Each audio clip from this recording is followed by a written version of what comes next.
to Fish on Fridays. I'm Al McCauley. And on November 3rd, every year, the Catholic Church remembers a wonderful saint, a humble man of service, a Dominican brother named Martin de Porres. And Martin was born in Lima, Peru in 1579. And his origins are kind of inauspicious. His father was a nobleman, a Spanish nobleman, and his mother was a Panamanian slave, a black slave. And when Martin was born, because he was black, looked more like his mother, his father disowned him, refused to acknowledge him as his own.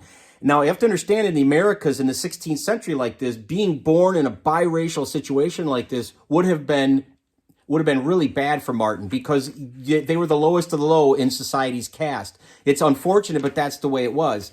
And so he had, a lot of, it was difficult for him growing up. It just was. By the time he gets to 13 years old, give or take, he has an extremely real fondness for things medical. He really wants to study, become a doctor. He wants to learn how to help people.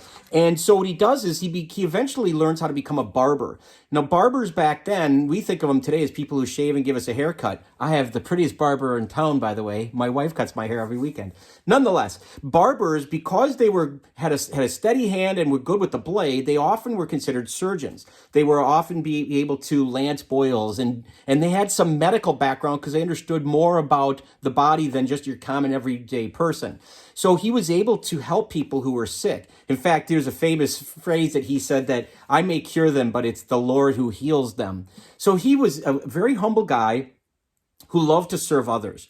He wanted to become a Dominican very badly, but the problem was, again, society was situated in such a way that even to become to join a religious order, was against the law if you were biracial, multiracial. And so it took a while for him to finally be accepted. But once he made the best of his experience and opportunity. He was a man of deep prayer who loved Christ, who was so reverent and fervent in his prayer. It was said that he would levitate, that the ecstasy of his prayer, his communion with God, would raise him bodily off the ground, which is pretty remarkable. He was somebody who never let that go to his head, though. He was always somebody who wanted to be the person who swept up after everybody left, do the last dishes, etc.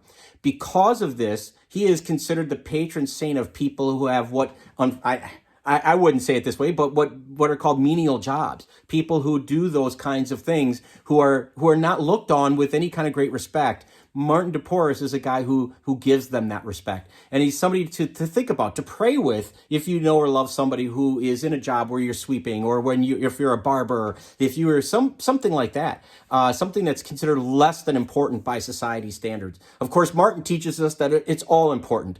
All of those positions are great. If they're done with great love for God, then they are equally important and equally graced by God. So Martin de Porres, again, every November 3rd, great man to look to for humility, to pray to with the same kind of fervency that he had, somebody who overcame the challenges of being a different race than others.